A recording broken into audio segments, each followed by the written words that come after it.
Today's show is sponsored by Indie Film Hustle TV, the world's first streaming service dedicated to filmmakers, screenwriters, and content creators. I'd like to welcome to the show Michael Goi. Michael, thank you so much for taking the time out to talk to the tribe today. It's my pleasure.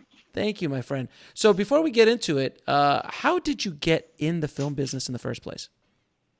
Well, I was always shooting, even as a kid. I mean, I was classically the kid who begged his parents for a used 8mm movie camera, and I would make 8mm and Super 8 films in the backyard with my friends. And by the time I got to my first year of high school, when I was 14, I wanted to make professional movies, so I saved up enough to get a used 16mm Bolex camera.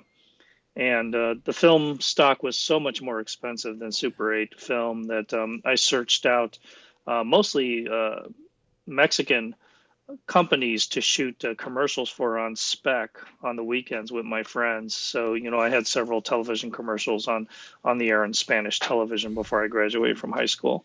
And I just never stopped. That's pretty impressive back then to be able to do that. How were you editing all that, or were you editing it? No, I wasn't editing it. The owners of the companies would put it through post-production through the people that they knew.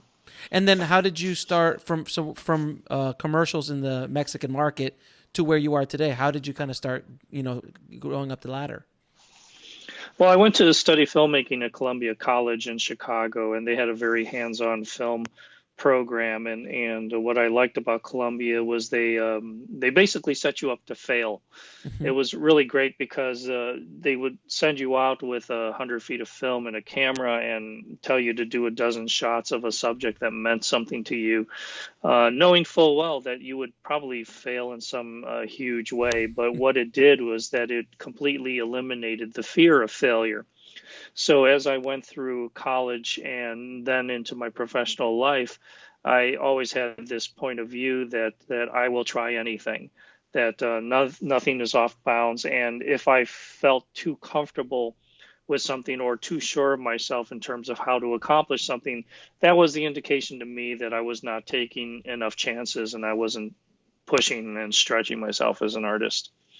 Now, during your early career, you did a lot of feature film work and TV movies and things like that. And I noticed on your credits that there were a lot of horror stuff. Is that a genre that you really feel attached to? I mean, I do like horror films and science fiction films in general.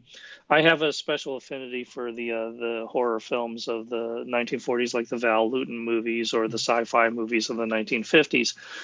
But horror has always been an effective vehicle for new filmmakers entering into the business because you didn't require actors who got paid millions and millions of dollars. The concept was basically the strength of the movie. And so a lot of the low budget filmmakers, the young people who are trying to start out, gravitated toward horror.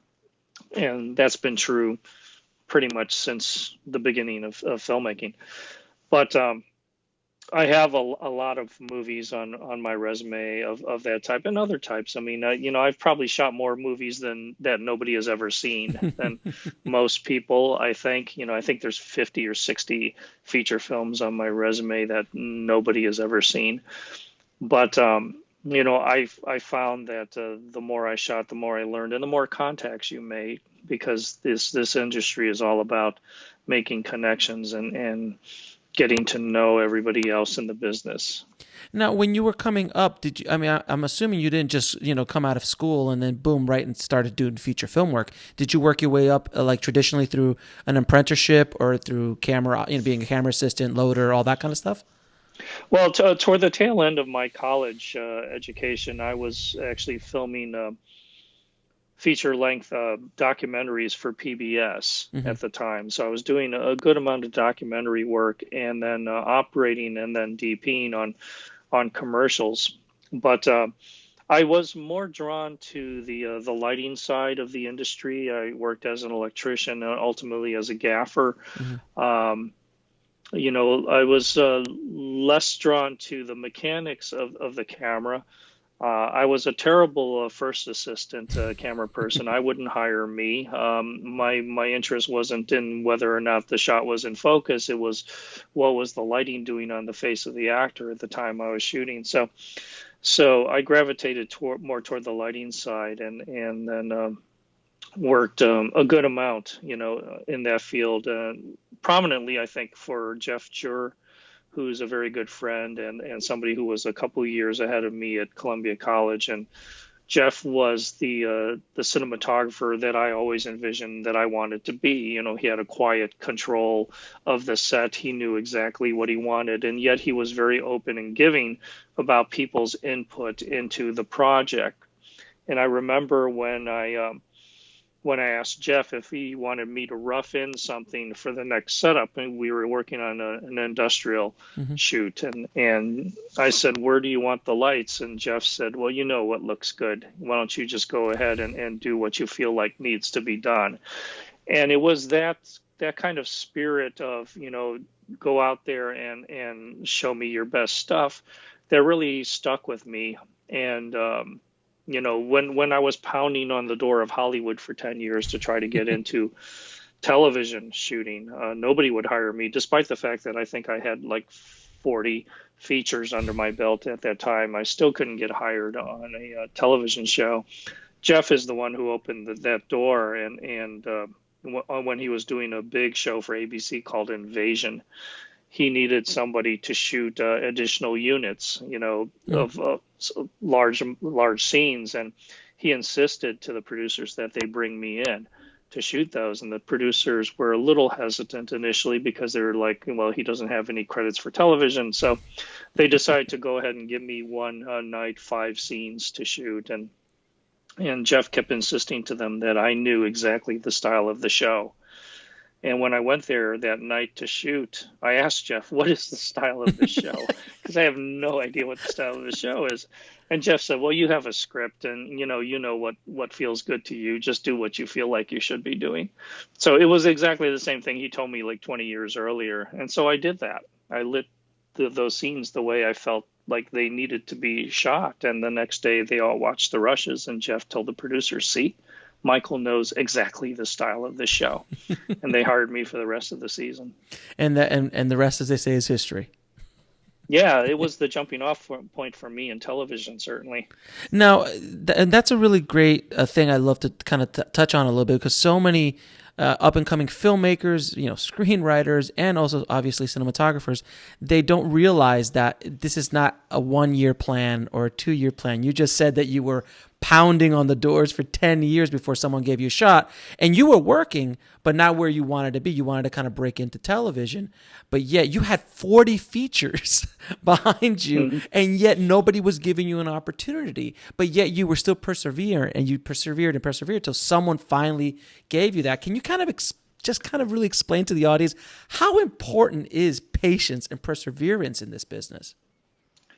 Well, and persistence. I mean, it's the A level person who is the most artistic oftentimes is not the person who makes it in this business. Mm-hmm. It's the B level person who will do absolutely anything to get a job, to get on set, to do the best job they can on sometimes questionable material.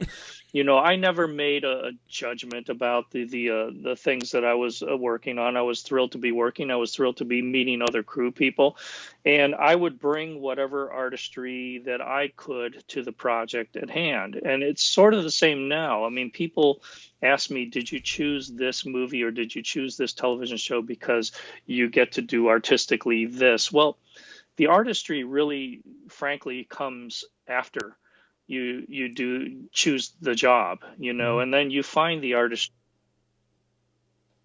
I think, the bottom line for me is that this is my job. This is the thing that I've chosen to do with my life and my career, the thing that will make me money so I can pay my mortgage and put my kids through college. Mm-hmm. And I do not have the luxury of not getting up and not going to work in the morning. So I will find the best opportunities that I can within the opportunities that are, presented to me. You seem to have walked into this business, and I'm sure it took time to do, but without ego. Because if you show up, like you said, I don't make any judgments at the work I was doing early in my career because I was just happy to be working. Do you find that there's so many people coming into the business now that are full of those egos that the business will take care of by themselves? I'm not saying everybody, but I've noticed that myself in my business.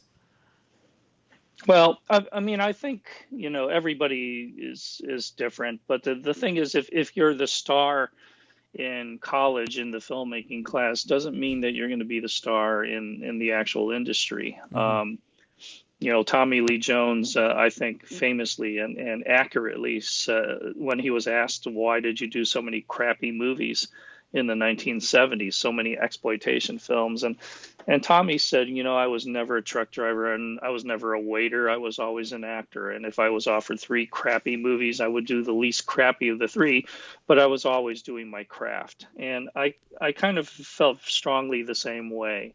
I've shot a lot of things that I probably would never watch, but I would find something in those projects that would be exciting to me, or something that I could push the limits on and see what I could make out of it. And it's ultimately, you have to make connections with people, and the best way to make connections is to actually be on the set, because that grip that's working on that $100,000 low budget movie with you today, tomorrow is going to go to some $50 million movie and work as a grip over there.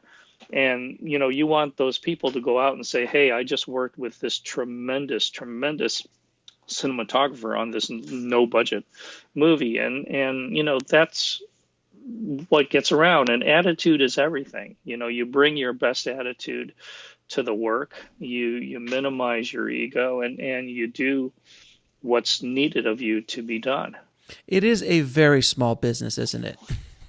It is. It's a small industry. I mean, so many people. It's amazing people I've run into that have known this person or that person, and people don't realize that if you do something wrong, or you don't bring that great attitude, it will follow you. So try not to be. Try to be as kind as you can while you're working. Yeah, and it's a bad incident, or one bad reputation incident will follow you around for quite a long time, but it takes a great deal of time to build up a good reputation. Without question, without question. Now, let's talk a little bit about American Horror Story, which is a revolutionary looking show that you had a very big part in creating the look for it. How did you get involved with American Horror Story, and then how did you guys sit down with the creators? How did you sit down with the creators to kind of come up with this insane, wonderful look?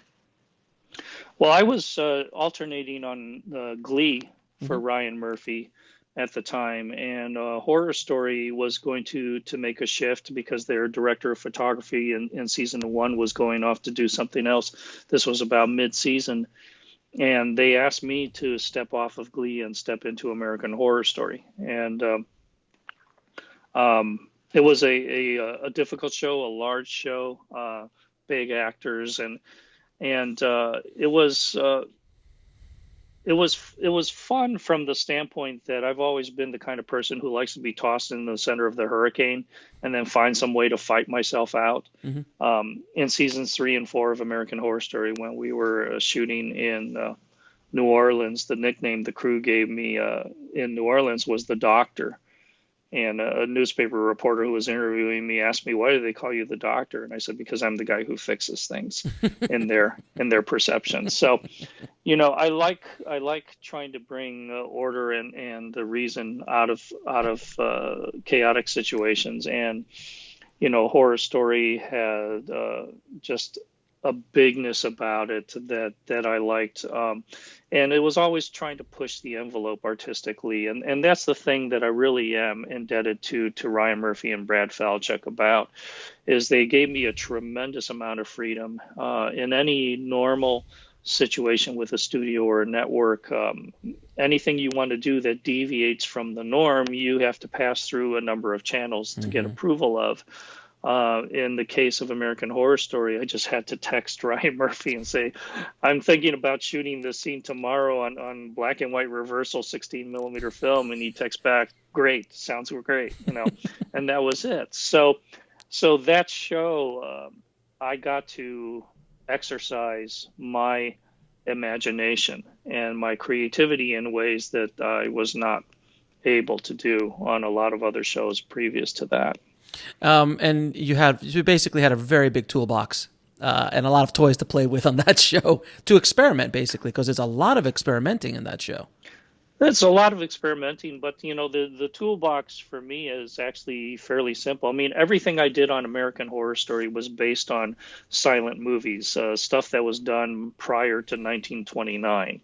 I felt like an integral part of the show had to be just the organic nature of what it is that people are seeing, and out of that sprang out all of this creativity and these different approaches to flashbacks and to psychotic episodes and to murder scenes and stuff like that. But if I look over the years that I worked on the show as a cinematographer and as a director, I mean, the biggest influence was silent cinema. I could probably name all those movies that influenced me. And you made the decision to stay with film as opposed to trying to jump to a digital format on that show. Well, it was sort of like a mutual understanding, I think, between Ryan Murphy, and between Fox. And I have to give a lot of credit to Fox at that time, because the big sweep was going on to make most of television digital, and they had a conversation with me and asked me what did I think about American Horror Story, should it be digital or film, and I felt like film was an important part of the aesthetic of the show, that the different ways we could manipulate film made it special in the eyes of the audience. And I told that to the Fox executives, and they said, okay, sounds good. And they stuck with that all the years that I was shooting the show. So, I give them credit. And I mean, and again, with shooting film is one thing, but you shot, like you just said, black and white, 16 millimeter reversal. You shot Super 8. What format didn't you shoot? What film format didn't you shoot on that show? I did not get to shoot infrared. I really wanted to shoot infrared. And the other thing I did not get to shoot was sound recording film, that really high contrast film that they use to make optical soundtracks. Yes. Yeah, I really wanted to shoot a scene on sound recording film just to see what it would look like. But, we shot pretty much everything else. We color negative, color reversal, 35 millimeter, 16 millimeter, 16 8. Black and white. Yeah, we shot Super 8, and we even shot we shot 1970s Vidicon tube video for the episode I Am Anne Frank Part 2. Part of Anne Frank's previous life, home life, the director, Alfonso Gomez-Rion, and I were talking about it should feel almost like a television soap opera. And then we decided, well, why don't we make it look like a television soap opera? And so I located these 3 old 1970s standard def Vidicon tube cameras, and we shot it with all of its artifacts and with all of its low resolution. And it was the perfect match. So, and that was the thing. We were trying to find always the perfect visual match that enhanced the drama and enhanced the audience's feeling of what the character was going through. What was it like when you showed up on set that day? When the crew sat there and saw 3 1970s video cameras on set, everyone's like, "Is that for BTS? What is that?" Well, the crew knew it was coming, because when the cameras landed, they were like, "Holy cow! Well, how do we even output a signal from this that we can record?" And so there had to be a good deal of splicing and experimenting going on, and post production was certainly involved too, because when we recorded it, it had all of these kind of like trailing video artifacts scrolling sideways across the screen, and they said, well, this is not going to be usable. I said, this is perfect. It's frankly perfect. And it was a great experiment, and well, I love the way it looked. Let me ask you a question. What did the post guys think when they would get this stuff? Because I mean seriously, that's not normal. Like, they must go, this must be wrong. Well, I mean, I certainly felt like I was constantly challenging post to accept things that, frankly, in any other normal universe or with any normal people would be unacceptable. But it was all not about just making a flashy image or Sure. to create something that was just flashy for its own sake. It was about finding the most effective way to, as I said, plug into the mind of the character and visually depict the world as the character sees it. So, I remember there was the last episode in season two, Asylum, is called Madness Ends. Almost a quarter of the episode is a 16 millimeter documentary that Lana Winters, Sarah Paulson's character, is making. And Ryan had said to me that he wanted that documentary to look like the Geraldo Rivera documentary on insane asylums from the 1970s. I said, okay. So I went online and I did a lot of research, and I could never find a good copy Hmm. of that insane asylum documentary. Everything I saw was multi-generational copies that were really pukey looking and excessively grainy and stuff. And then I realized, well, if I can't find anything good looking on this documentary, then probably Ryan couldn't find anything good looking. So Right. what he is seeing is what I've just seen, and Hmm. that's what he's reacting to. Who he wants that feel. So I shot the whole sequence on 16 by three stops. So I use three times less light going into the film for exposure. Hmm. Then I force processed it three stops to sort of bring it Oh. in balance, but it made the flesh tones and the colors really pukey and the grain humongous. And then I asked the post production team to take all of that 16 millimeter pukey footage and transfer it to 3/4 inch U-matic video cassettes, Oh. which was an industrial video format that Sure. nobody had used for like 20 years. Hmm. But everybody had a U-matic deck hidden in the back of Yep. their Yep. editing suite somewhere, and they did a test, and they called me and they said, we don't think you're going to like this. It's just way too extreme. And I said, well, show me the test. And they showed it to me, and it was really pukey, extremely low resolution. There were almost no discernible skin tones, and it was just the grimmest, muckiest image possible, and I loved it.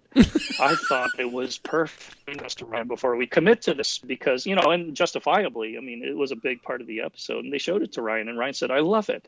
It's perfect." So you kind of talked about a few things. A few kind of the experimental things you did on American Horror Story? What was, in your experience, in your opinion, the most experimental thing you're like, I can't believe this got on air?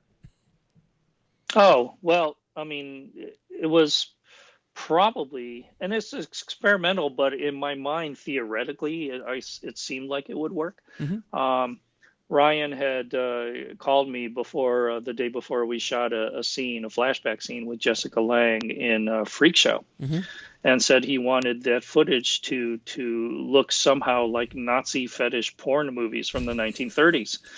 And so when breaking it down, thinking about, okay, what would Nazi fetish porn movies from the 1930s look like? And obviously we're seeing it through today's, uh, lens, which means it would be like footage that's been found or heavily damaged or whatever.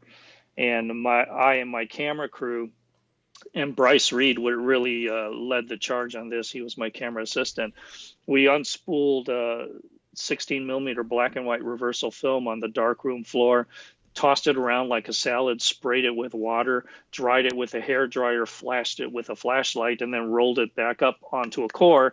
All this in the darkroom, and then we stuck it in a hand crank 16 millimeter camera, and it looked exactly like Nazi fetish porn movies from the 1930s. you know but that was a simple process of breaking down. Okay, there would probably be water damage, there would probably be shrinkage of the emulsion, there would probably be all the flaring of the negative and all these things, and they contributed to that look, and it looked exactly the way in dailies it had ended up on the show. And that's the beauty, I think, for me, of shooting film, is you can create an extreme look without having to sit in a digital suite for 4 or 5 hours to create it. Now, I'm assuming you had to do research for those 1930s German fetish porn films. I'm assuming your Google search history might have been rough that month. Yeah, my Google search history probably reflects a whole lot of weird things, you know. Fair enough. Fair enough. Now, so you've lit a lot of television, obviously, and also a lot of features. Can you tell the audience a little bit of the major differences creatively from a cinematographer's point of view? Well, for me, there's not much difference between shooting a television show and shooting a feature film.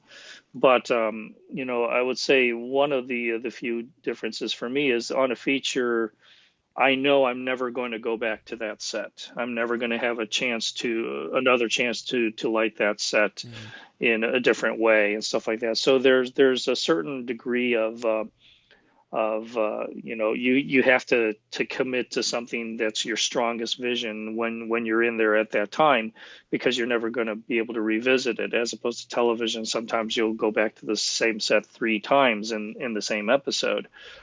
But that carries with it another responsibility for me is, on my work on television, I never felt like the same set, especially if it's in multiple scenes in the same episode, it should always look different every time you're in it. Mm-hmm. It never worked for me that if I flicked this switch, it would become the day look in there, and if I flick this switch, it would become the night look, because that's completely disregarding the fact that that character in that room feels differently the different times that they're in there. And like I said, I feel like cinematography should reflect the internal feelings of the character and visually depict the world as the character sees it. So we meaning my crew, headed by my gaffer, John McGallen, and my operators and grips, would always be throwing away the first idea and trying to find the second, third, or fourth idea for shooting in a space. And it's a good exercise and something that I do every day. If something comes to me as the first idea, it comes very easily, and that's the best indication for me that I shouldn't do it. because it's going to be very conventional, and I probably did it before, and I'm looking to find the things that I haven't done before. Now, you also are extremely knowledgeable about VR. Can you tell the audience a little bit about that and what makes you so excited about VR? Well, I'm excited about VR for the same reason that a lot of people are excited about the technology. It's very immersive. It enables you to maneuver around within an environment that you otherwise would not have access to. And also, I think it has great storytelling potential. And I know that a lot of cinematographers and a lot of directors were very hesitant about VR when the technology was in its infancy stage, because they were like, well, where are the frames? Where are the boundaries and the borders? Because if you don't have frames, then you're not doing compositions. You're not guiding the audience to what you want them to see. Well, I think you can. I think you can guide the audience to what you want them to see and what's important to the story. It's just you have to approach it in a little different way. And so I think the VR has tremendous potential for a whole number of things, including narrative filmmaking, including traditional narrative filmmaking, including certainly documentaries and sports, for which it's already been widely used, and geographical surveys. But I think storytelling in VR is very exciting. And we meaning the ASC, the ICG, the International Cinematographers Guild, the Art Directors Guild, the Visual Effects Society, and we're all part of a VR subcommittee to explore the use of virtual reality in traditional narrative storytelling, and where the traditional jobs in narrative storytelling in terms of the crew fall into that technology. So I think it's great potential.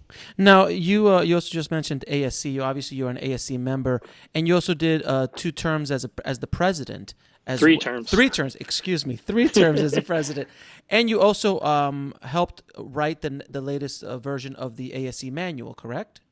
Right. What was your additions to that manual? Because I remember getting that manual in film school, which is very different than the one that's currently being just taken around. What was your contribution to it? Yeah. Well, the 10th edition of the manual, the one that I edited, probably has the largest sweeping changes in the manual Mm-hmm. that have occurred in a great many years. I felt like the technologies had evolved so fast in terms of digital, and there needed to be kind of a comprehensive overview of the technologies and what they actually were and what they were called. And I've always considered myself to be the low tech voice of high tech. I don't consider myself to be a high tech person. And when they asked me to be the editor of the manual, I said, well, I don't know that I'm the right person. And they said, well, you can make the manual whatever you want. And I said, well, if I can make the manual something that even I could understand, then I'll tackle it. So, there's probably more digital information in my version of the manual, I think, than any other version that had come before it. Glossary of terms and just the methodology and how it differs from film. But I also wanted to make sure that the manual kept the foundation of film expression and film technology. And one of them for me was Linwood Dunn's article on the optical printer.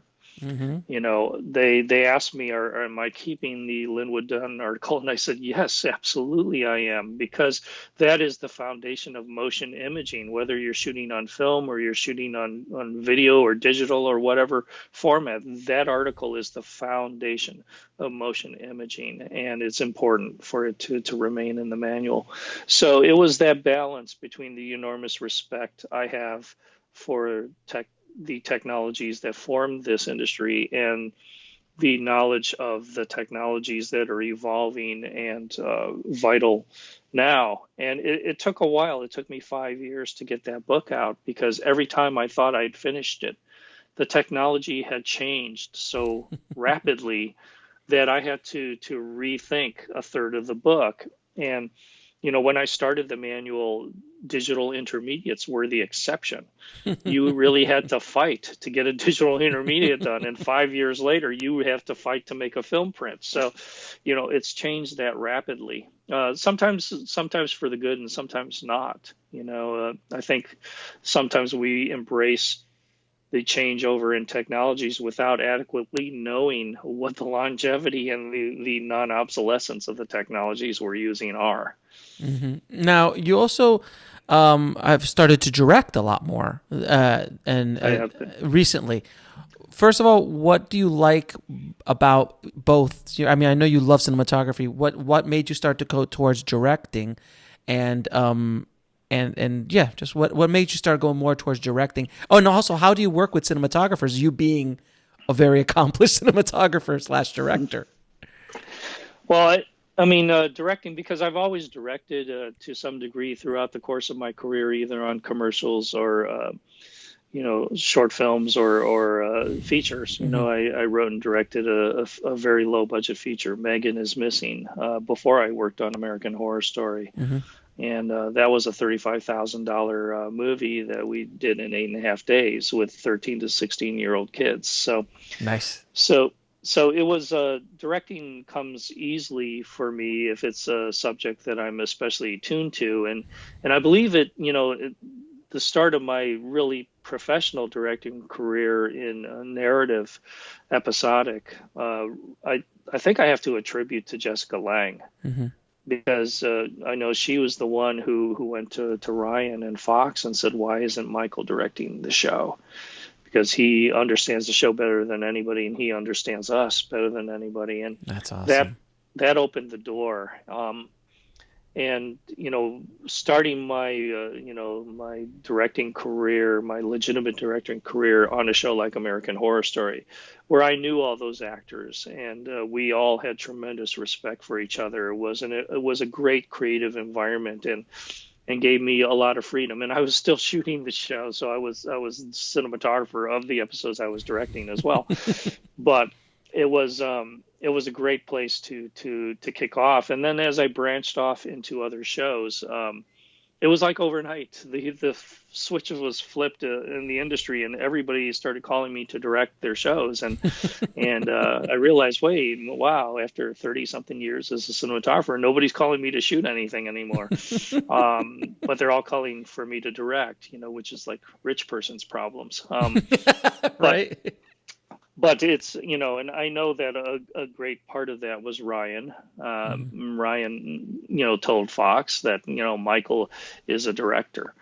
He's not a shooter, he's a director. And he reinforced that kind of vision to the industry. So, and I've enjoyed working on these various shows. I enjoy working with other cinematographers.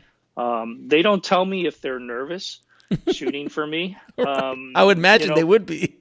Well, possibly, but I think once they realize that I'm not going to shoot in any direction of the set that looks bad, and I'm not going to ask to roll when the lighting on the leading lady isn't finished, we get along great. And because we can speak the same language, because I've worked with hundreds of directors and learned as much from the not so good ones as the good ones, in terms of the amount of prep you need to do and coming to the set, having done your homework and knowing what the vision is. We just get along really great, and we work very efficiently. So it's all good.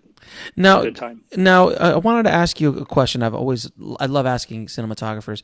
In today's world, because of all the high resolution with the 4Ks, the 1080, obviously HD and 4K and higher, sometimes older actors and actresses, they need a little help from you. What advice can you give young cinematographers coming up as far as don't use this light, please? Just throw a little bit of this or this on it. I know it varies from set to set, but just any kind of generalized tips that you can give them. Well, the idea that like HD or 2K or 4K is sharper, than film, and therefore it can make somebody look harsh, I think is a little bit of a misunderstanding, because film, 35 millimeter film, is actually sharper than 4K. It has more pixels, for lack of a better word, of information, of color information, density information, brightness, contrast information than the what do you call it, sensor on a digital camera. But the digital camera has a finite number of pixels that it can use to resolve an image. There's not any more than what is on that particular sensor, whereas film emulsion is infinite. It will infinitely readjust itself into any number of configurations to visually depict the image in the most accurate, organic way. So as a result, a lot of times when you're watching an image on a digital camera and you say, wow, that's really sharp, what you're responding to is the contrast that's built into that image, because it cannot resolve as much detail as the film image can. So it's just going to resolve what it can. And, it can create an artificial, impression of contrast or sharpness, but it doesn't actually have as much detail. So what we actually want is not cameras that are lower in resolution than 4K. We want higher resolution cameras. We want 8K, we want 10K, we want 12K, because that is going to approach more of the organic, natural feeling and the look that you get, that people associate with film. And, the irony is that it will look softer, because it is seeing so much more of the detail, the gradations, the yellow in the red, in the green grass, there'll be the brown and there'll be the yellow and all those other tones in there. Those will be visible, whereas with some, digital formats, it is not. Now, how important is it to save film as a viable shooting format moving into the future? Because it's been a battle. It has been a battle just to maintain it as an option, and a lot of this new generation coming up. I've shot film. I've shot all formats of film. You've obviously done the same. A lot of these kids and younger generation just don't understand it. They're just like, well, it's slow and it's cumbersome and I can't see it instantly, and there's all these negatives to it. How important is it really for you to keep film alive? It is vitally important for the history of our society Hmm. as well as our industry to have film Hmm. for this simple reason.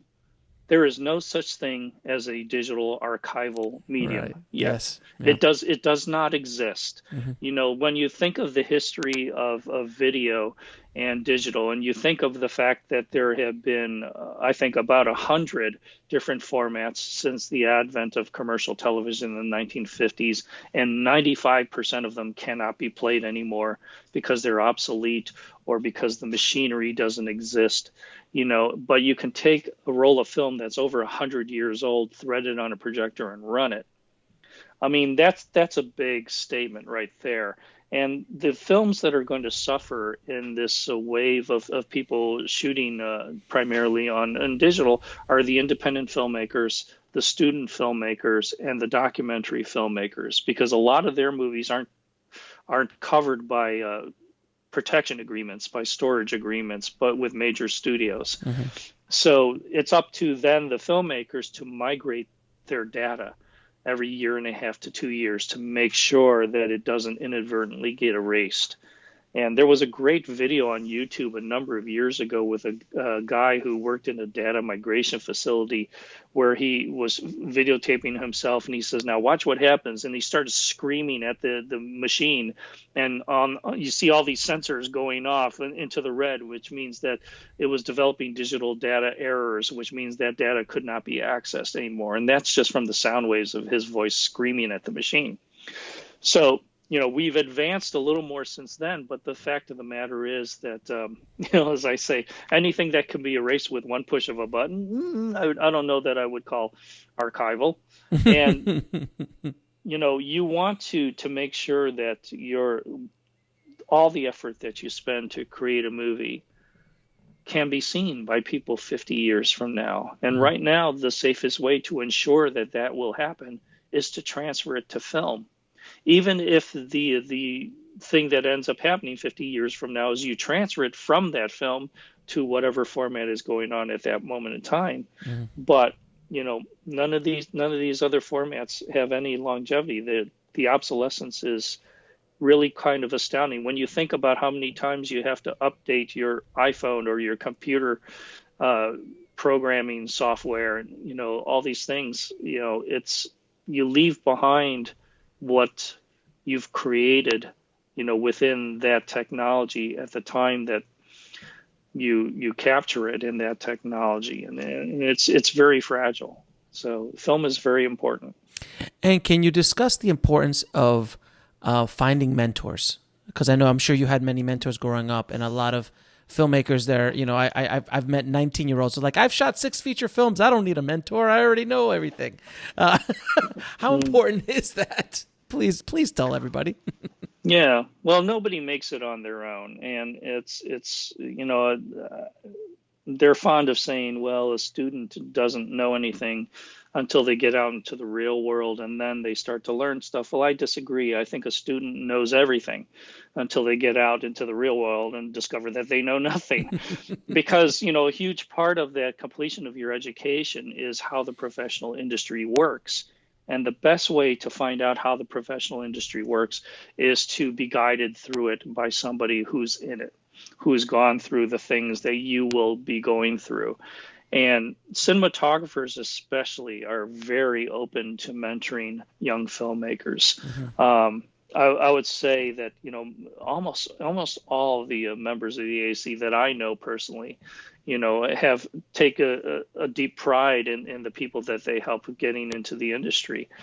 Um, and it's very nerve-wracking, I think, for the young filmmaker to make that contact, to find people Hmm. who are their heroes, who they want to be mentored by. But the fact of the matter is that it's an essential part of what you need to do. And so you need to get over your fear and approach these people and make, you know, a contact with them that leads to a relationship, that leads to you getting access to information you otherwise wouldn't get. So it's huge. Mentorship is huge.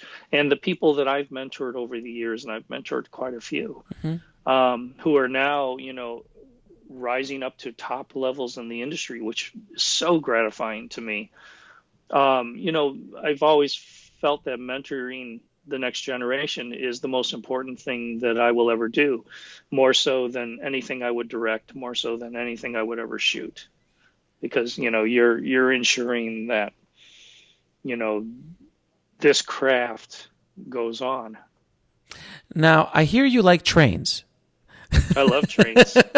Where did your love for trains come from? This is not a cinematography question, but I've heard of the legend of your train set at home. So I'd love for you to Well, talk about it. yeah, we grew up not destitute, but without not a lot of money in Chicago, and so there was just not that much for toys, and certainly not extravagant toys. And I always wanted to have my own train that I could ride on. So I used to take chalk from the school and draw railroad tracks around our apartment building, pretend I had a train. And I started planning. We have a house in Los Angeles. I started planning to build a railroad around our house, to jackhammer the cement around the house and put in steel rail and have trains that we could actually ride around the house. And it was 2 years of planning. And my wife at one point said, "Don't you think the kids," because we have two sons, they're now 11 and 8, but at the time I think they were 7 and 4. And she said, "Don't you think by the time you finish this train, the kids will go be sick of trains?" I said, "Well, it's not really for the kids, it's for me." And she was like, "Okay, then we should go ahead and build your train." But no, I love trains. There's something just really romantic and just really primal about just climbing on that engine and being able to take passengers on a ride and hear the clickety clack on the track. So, the train ride around our house is like 45 seconds of pure bliss. And I'm assuming you've gone many times to the Griffith Park train station. Oh, sure. And I have a steam engine. We have an electric train at the house, but I have a real coal burning steam engine that I keep out in Riverside. And we've gone out to Train Mountain. I don't know if you know about Train Mountain. I don't. It's up in Oregon. And we take our trains up to Train Mountain, and there's like 23 miles of track in the same gauge as our railroad. And my! I got lost. I took the wrong switch, and I got lost for 3.5 hours on a track out there. It's really great. It's really beautiful. That's awesome. Now, I'm going to ask you a few questions I ask all of my guests. What advice would you give a filmmaker trying to break into the business today?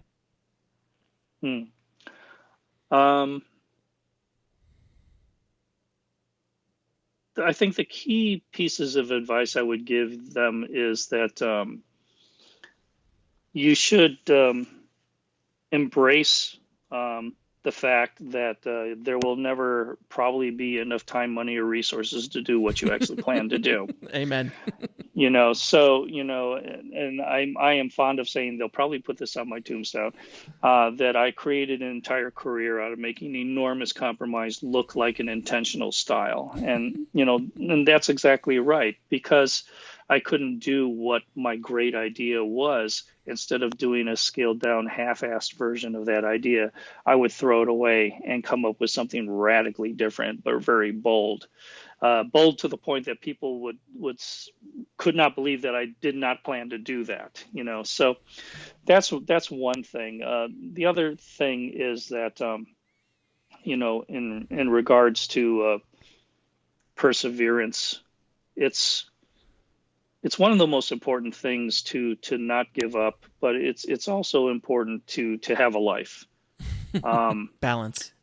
Yeah, because especially when you're young, you tend to be all consumed with the industry and making your way in it, which is a natural thing. But if all you do is read a Hollywood Reporter instead of a book, if you don't go to see offbeat cinema and instead I'll just go to see the commercial films that you want to copy from or whatever, you end up endlessly repeating yourself and not breaking new boundaries. And so you have to constantly expose yourself basically to life. You have to go out and and have sex with a girl or a guy. You need to go out and do those kinds of things, skydive, scuba dive, whatever it is. that you find interesting in life, because you will bring those experiences and those feelings to the films that you make. And those are the main things, I think. Now, can you tell me what book had the biggest impact on your life or career? I think probably initially the Film Fantasy Scrapbook by Ray Harryhausen. Ah, yeah, that's a good Ray book. Harryhausen. It was essentially a photo book with some information that Ray put in there about his stop motion animation and his career. And I got a copy of that book when I was 14 years old, and I just looked at it over and over and over again. And Ray was appearing in Chicago Hmm. at a record store, and I brought it with me and I had him sign it. And then years and years and years later, I was president of the ASC, and we invited Ray Harryhausen to come to the ASC clubhouse. Oh, And I brought that book with me, and I said, Ray, you signed this for me when I was 14. Would you sign it again now that I'm president of the ASC? And he opened it, he looked at his signature, and he's like, oh my God, you were 14? And he signed the book again for me. that's So that, amazing. yeah, that was very inspirational. Now, what is the lesson that took you the longest to learn, whether in the film business or in life? Um, hmm. I think, and maybe this applies to life as well as the film business, but it's very difficult to get through a film shoot. And you Hmm. have a lot of personalities on a film shoot, Hmm. and some of those personalities you don't get along with that well. Hmm. You butt heads right away, and I used to butt heads with people as well, but then I adopted a point of view that whoever I had the most disagreement with, I was going to actually make my best friend. So I would take that person out to lunch, and I would get together with them, and I say, listen, I don't know what you're going through. I imagine it's a lot because this is a very difficult production, but I will do anything that I can to help you. And in forging that kind of relationship, I feel like it erases all of those animosities and puts you both on the same plane to try to get the best work done that you can. So I won't go through a production with an antagonistic relationship with anybody. It's completely out of my wheelhouse now. I need to have feel like everybody is working toward the same thing. That is amazing advice. That's a really great piece of advice. And of course, now the most difficult question of the day: three of your favorite films of all time. The Graduate, Okay. um, Winged Migration, Oh wow, that's a great be- doc. because it made me feel like I knew what it was like to fly. Hmm. It really opened my eyes, and The Graduate was instrumental in my development because I first saw it when I was 8 years old by accident. My parents thought they were taking me to a cartoon festival, but that was only the matinee, and The Graduate was a regular feature. We got too late. They're too late for the matinee, so we stayed to watch the movie, and I had never seen a movie like that had so much darkness, where the emotions, you didn't know whether to laugh or cry, and it was designed to make you feel, like I said, like Benjamin Braddock, the Hmm. Dustin Hoffman character. So The Graduate's an amazing movie. And I would say, number three probably vacillates a little bit over the years, but I really, it's probably one of two very different movies. Okay. What are they? Uh, the first one would be the Richard Lester's film, the first film with the Beatles, A Hard Day's Night, Hmm. because I felt like it really kind of redefined, the style of the musical movie. When you look at the musical movies during that time, and I'm a huge fan of musicals, there was nothing like A Hard Day's Night at the time that it No. came out. It was really groundbreaking. And the other would be probably Sunrise, the Oh. 1929 movie, Okay. because almost every major technological achievement that we tout today as being an innovation really was in Sunrise in 1929 in some other form, in some primitive form. And it's greatly influential. Michael, I want to thank you for taking the time out. I know you're an extremely busy man, so thank you so much for There's my family waiting to watch a movie in our theater. See, I see that. After, can we watch Family Guy? I don't know. We'll see. Anyway, no, it was my pleasure. It was my pleasure.